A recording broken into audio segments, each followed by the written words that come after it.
Here I'm going to present my final project, which is classification detection with CNN. So here my task is to identify numbers from a Street View images. And in order to do this, I tried 3 different models. The first one is my own CNN model trained from scratch. The second one is the VG16 model with pre-trained weights from ImageNet dataset, and then third one is the VG16 model trained from scratch. So here I'm showing you the different test accuracies obtained from the 3 models. You can see that the VG16 from scratch had the highest test accuracy at about 93%, and this is followed by my own CNN, which had about 90% accuracy. And the VG16 transfer learning did not work very well. And this is the architecture of my own CNN model. You can see this is relatively simple CNN model, which gave me relatively reasonable performance and trained very fast. And the VG16 transfer learning did not work very well. So in order to do this, basically what I did is to remove the final dense layers of the VG16 model because these layers are too specific for the ImageNet classification problem.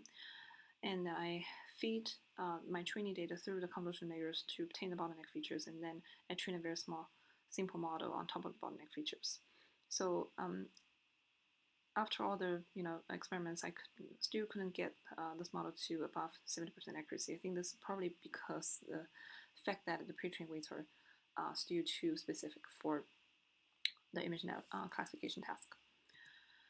So the last thing I tried is the VG16 model training from scratch. So this training was performed with GPU support, and I was able to achieve a test accuracy at about 93%. I want to make a note that despite the better performance of this model in terms of the test accuracy, I did not use this one in my final pipeline because this is because the prediction runs very slow when I use this model. So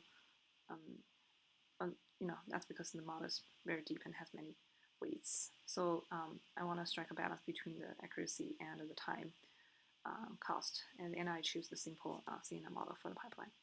So I'm going to skip all these and go to the end and show the results. So basically, when I apply my pipeline to Street View images, I can correctly identify some numbers, but I do miss some, and there are oftentimes false positives. And some of them do make sense because, for example, here the vertical lines are mistaken as 1. So I'm going to skip to the end, and here are my reflections on the project. Basically, I think I can do better. For example, to deal with the false positive problem that I had, I think one thing I can do is to add more negative images into my model, so that my model wouldn't mistake vertical lines as 1, things like that. And also, I should also try to improve the speed of the pipeline because currently it's running through all the sliding windows, and this is very time consuming and make my algorithm run very slow. So I think that's pretty much what I want to say, and thank you for your attention. I'm going to stop the recording here.